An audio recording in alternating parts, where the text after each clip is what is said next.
Hey everybody, it's Annette Green with Graphic 45, and oh my goodness, have you seen the new Fruit and Flora? New Graphic 45 collection for 2020, Fruit and Flora. Check it out. Oh my gosh, it is gorgeous. I'm going to show you this project, which is a box with a card set inside. I've had such fun that I almost can't even show you like a whole sheet of paper because I made a whole bunch of things and I've cut them all up. But this is to give you an idea how gorgeous this collection is. Fruit. There's bees in here. There are butterflies in here. There's all these great border strips. I'm sorry, I cut it all up. Let's see if I even have a whole sheet here. Just gorgeous, right? Let's see. Do I have a whole sheet? This is hopefully giving you a really good idea of how pretty this is. I'm gonna find one. Let's see. Okay, all right. So here's a whole sheet. I don't know how I managed it, but I didn't cut into this one all the way. And let's see. Here's the signature page. How gorgeous is that? With all those gorgeous fruits and cut aparts and florals and butterflies and bees and the apple on the back. Okay, that's a couple. Here's some pieces. Here's another one. Front and back. I actually have two of those I didn't cut. Look at that one. Beautiful. Beautiful. Okay, there's that one again. Oh, look at this one. Love this one. And then the back is a beautiful plaid, which is always great to have.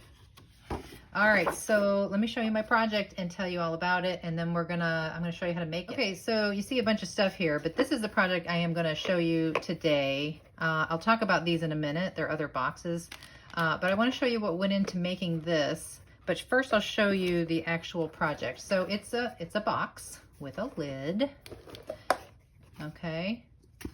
It's made out of like a purple cardstock and then lined with a lot of the pretty papers.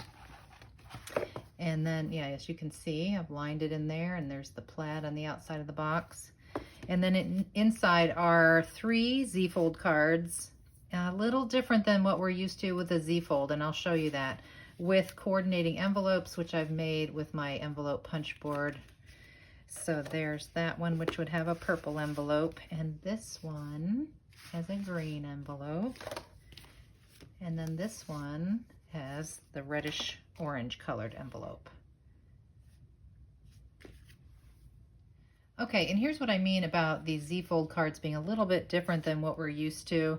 Typically, when you make a Z-fold card, this score here is at the halfway point, and it folds all the way back to this full left edge.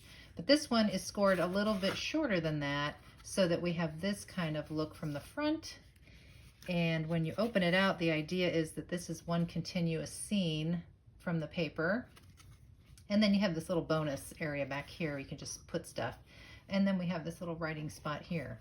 So you can see with this beautiful collection how you can layer and you can fussy cut. And then I'll talk about the new dies that are coming out, which I added here and there. And there's a little bee. I know my light is dark right there, but there's a little bee right there. And you guys know how I like my bees. So there is the purple one. Here's a little closer look at the green card base. So this one is more fruit than flora this time. A couple of butterflies. Again, same idea. Here's the scene when you open it up.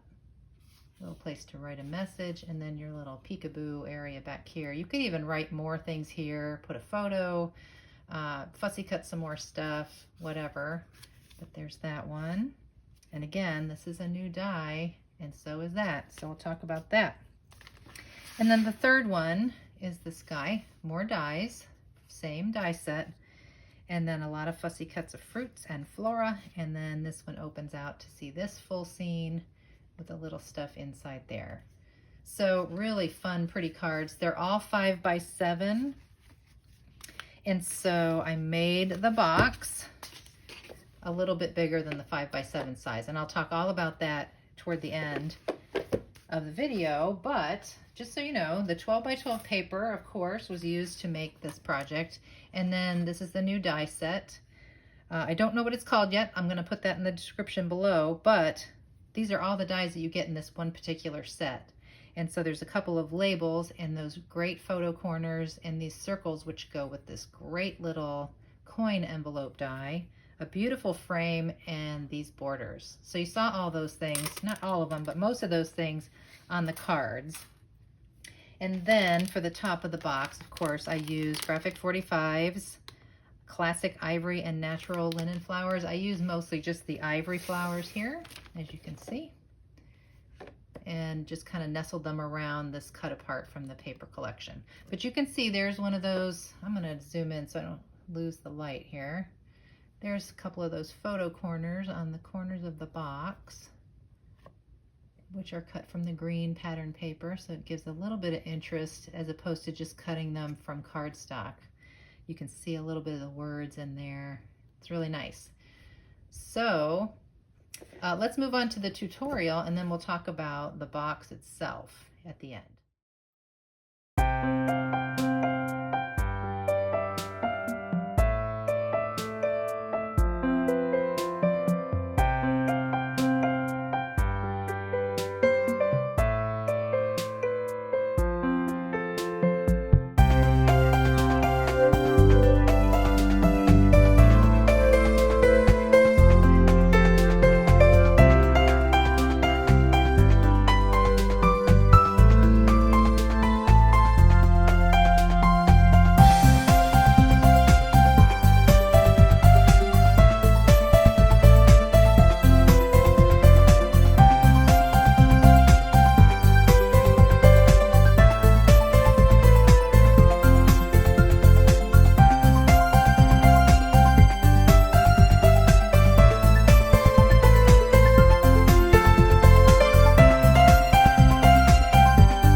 That you enjoyed that tutorial to make those cards. It was very quick and simple.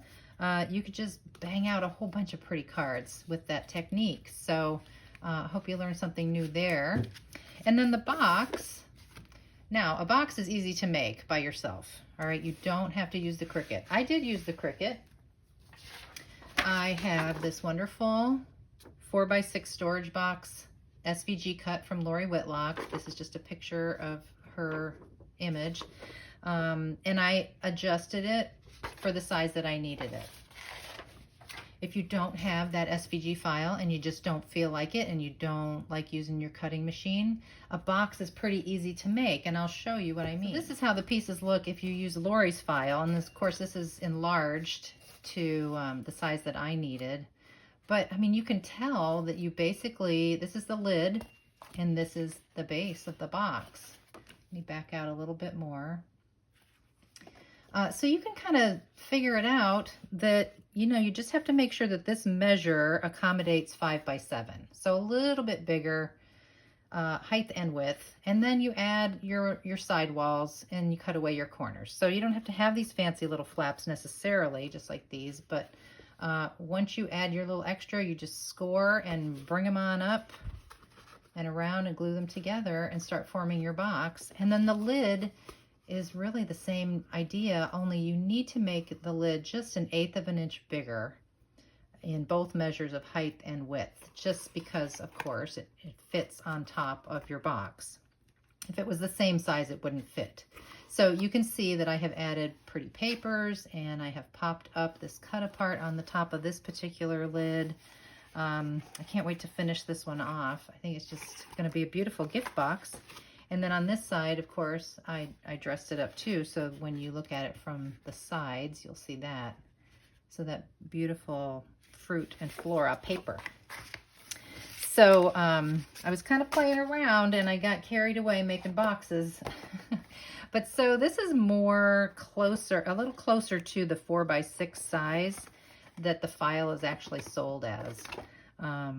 Again, you can make your own, but this is just the beginnings of this box. It's smaller.